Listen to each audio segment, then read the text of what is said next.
السلام علیکم ورحمۃ اللہ۔ اللہ رب العزت نے سورہ آل عمران میں بیان کیا، زُيِّنَ لِلنَّاسِ حُبُّ الشَّهَوَاتِ مِنَ النِّسَاءِ وَالْبَنِينَ وَالْقَنَاطِيرِ الْمُقَنطَرَةِ مِنَ الذَّهَبِ وَالْفِضَّةِ وَالْخَيْلِ الْمُسَوَّمَةِ وَالْأَنْعَامِ وَالْحَرْثِ ذَلِكَ مَتَاعُ الْحَيَاةِ الدُّنْيَا وَاللَّهُ عِندَهُ حُسْنُ الْمَآبِ۔ اللہ رب العزت نے بیان فرمایا کہ لوگوں کے لیے پسندیدہ خواہشات اور ان کے دلوں کے لیے مزین کر دیا ہے عورتوں کو اور بیٹوں کو اور سونا چاندی کے خزانوں کو اور نشان زدہ عربی گھوڑے اور جانور اور کھیتیاں۔ یہ ایک فطری حقیقت ہے کہ اللہ نے ان خواہشات کو ہمارے دلوں کے اندر ڈال دیا ہے، لیکن یہ خواہشات کیوں ڈالیں؟ تو اس کی کچھ وجوہات ہیں۔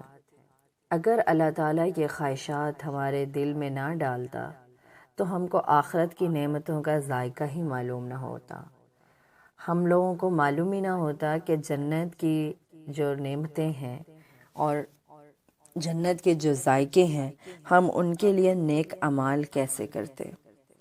اور ایک اور آیت میں اللہ رب العزت نے بیان کیا ہے کہ میں نے تمہارے دلوں میں ان چیزوں کی محبت اس لیے ڈالی تاکہ تمہیں آزما سکوں کون تم میں سے اچھے عمل کرتا ہے۔ ہم میں بڑے چھوٹے ہر ایک کو پتہ ہے کہ یہ دنیا ایک امتحان کی جگہ ہے اور یہاں کی چیزوں میں انسانوں کے لیے کشش رکھی گئی ہے۔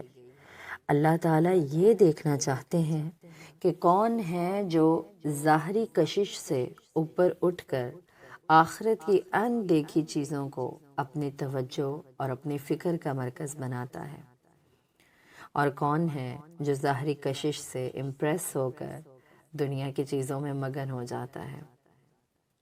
اور آج انسان دنیا میں اپنے اور اپنے بچوں کی مستقبل میں اتنا مگن ہو جاتا ہے کہ اسے یاد ہی نہیں رہتا کہ دنیا سے آگے بھی کوئی مستقبل ہے جس کی تعمیر کی اسے فکر کرنی ہے۔ ہم اس دنیا میں ان خواہشات اور ان کششوں کے پیچھے گم ہو کر اپنا اصل مقصد ہی بھول بیٹھے ہیں۔ دنیا میں دولتیں سمیٹنا اور جائیدادیں بنانا اس انسان کو اتنا قیمتی لگتا ہے کہ وہ سوچ ہی نہیں سکتا کہ اس کے سوا بھی کوئی دولت ہے، اس کے سوا بھی کوئی آخرت ہے، یا میرا انجام کیا ہے۔ خواہشات بذات خود غلط نہیں ہیں، ضروریات اور خواہشات یہ مکروہ نہیں ہیں، لیکن انسان جب اپنی خواہشات میں اندھی محبت کر بیٹھتا ہے اور جب وہ حد اعتدال سے بڑھ جاتی ہیں اور تو پھر ان خواہشات کا جو غلام ہے وہ جانوروں جیسا ہو جاتا ہے کہ جیسے جانوروں کو اپنی ضروریات پوری کرنے کے لیے حلال اور حرام کی تمیز نہیں ہے، اسی طرح جب ان خواہشات کے پیچھے انسان اتنا مگن ہو جاتا ہے کہ وہ اپنے مالک کو ہی بھول بیٹھتا ہے، اپنے رب کو ہی بھول بیٹھتا ہے، اپنے آنر کو ہی بھول بیٹھتا ہے، اس عقل مند انسان میں اور اس بے شعور جانور میں کوئی فرق ہی نہیں رہتا۔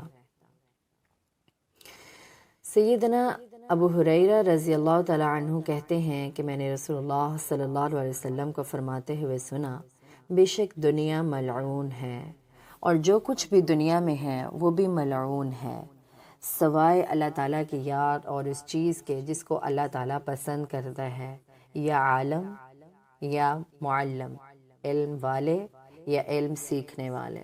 سیدنا عبداللہ ابن مسعود رضی اللہ تعالیٰ عنہ فرماتے ہیں کہ رسول اللہ صلی اللہ علیہ وسلم ایک چٹائی پر سو کر بیدار ہوئے تو آپ صلی اللہ علیہ وسلم کے پہلو مبارک پر نشان پڑے ہوئے تھے۔ ہم نے عرض کیا، اللہ کے رسول صلی اللہ علیہ وسلم ہم آپ کے لیے بستر نہ بنا دیں؟ آپ صلی اللہ علیہ وسلم نے فرمایا، میرا دنیا سے کیا تعلق، میں تو دنیا میں ایک سوار کی طرح ہوں جو دوران سفر کسی درخت کے سائے میں ٹھہرتا ہے اور آرام کرنے کے بعد اسے چھوڑ کر اپنی منزل کی طرف روانہ ہو جاتا ہے۔ یہ جامعہ ترمذی کی روایت ہے۔ دنیا اور اس میں جو کچھ بھی ہے ایک پانی کی طرح ہے۔ اس میں انسان کا دل ایک کشتی کی طرح ہے۔ پانی جب تک کشتی کے نیچے اور ارد گرد رہے تو کشتی کے لیے فائدہ مند ہوگی، اور اگر وہی پانی کشتی کے اندر داخل ہو جائے تو یہی کشتی کے غرق ہونے اور تباہی کا باعث بن جاتی ہے۔ اسی طرح دنیا کا مال و متاع ہمارے لیے فائدہ اور ضرورت ہے، لیکن جب یہی دنیا کا مال و متاع انسان کے دل کے اندر آ جاتا ہے، اس کے دل پر غالب ہو جاتا ہے، تو پھر دل کی بربادی اور بے سکونی کا وجہ بن جاتا ہے۔ یہی وجہ ہے کہ آج ہم بہت ہی زیادہ بے سکون اور پریشان رہتے ہیں، کیونکہ ہمارا دل ان دنیا کی محبتوں میں اور خواہشات میں پاگل ہو چکا ہے۔ جیسے ہمارے جسم کو خوراک کی ضرورت ہے، اس طرح ہمارے دل کو بھی اس کی خوراک کی ضرورت ہے، اور اس کی خوراک قرآن اور اللہ تعالیٰ کی یاد ہے، اور یہ ایک حقیقی اور فطری بات ہے۔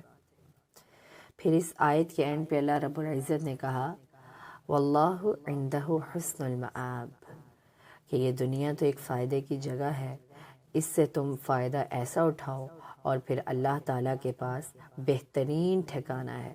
مطلب اس دنیا میں ہمیں فائدہ ایسے اٹھانا ہے کہ اس دنیا میں نیک اعمال کر کے آخرت جو کہ ہمیشہ کا گھر ہے اس کو بہتر بنانا ہے، اور وہ بہت ہی بہتر ٹھکانہ ہے جو اللہ رب العزت کے پاس ہے۔